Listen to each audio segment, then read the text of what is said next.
എല്ലാവർക്കും ഒന്നും കൊണ്ടുവന്നില്ല എന്നുള്ള പരാതി ഉണ്ട് കേട്ടോ. വന്നു പോയിട്ട് 6 മാസമല്ലേ ആയുള്ളൂ. എല്ലാവർക്കും കൈ നിറയെ കൊടുത്തല്ലേ. എന്നാലും വന്നത് ദുബായിൽ നിന്നാണല്ലോ. ഞാനെന്തിന് ദുബായിലെ ഫുട്പാത്തിൽ നിന്ന് പെറുക്കെടുക്കുന്നൊന്നുമല്ല, കടയിൽ നിന്ന് കാശ് കൊടുത്ത് മേടിക്കണതാ. ഞാൻ പറഞ്ഞേ ഉള്ളൂ. വിസ പുതുക്കാനുള്ള സമയമായി. അതിന് തന്നെ വലിയൊരു തുക വേണം. ശമ്പളത്തിന്റെ കാര്യമൊന്നും പറയണ്ട.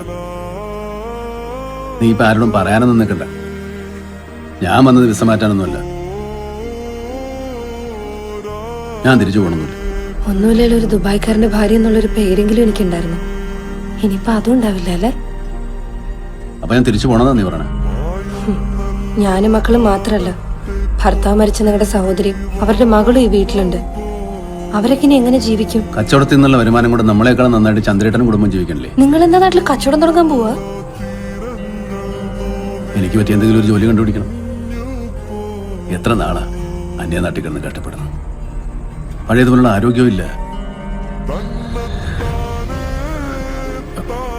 എനിക്കില്ലേ നാട്ടിൽ കുടുംബത്തോടൊത്ത് ജീവിക്കണമെന്നുള്ള ആഗ്രഹം.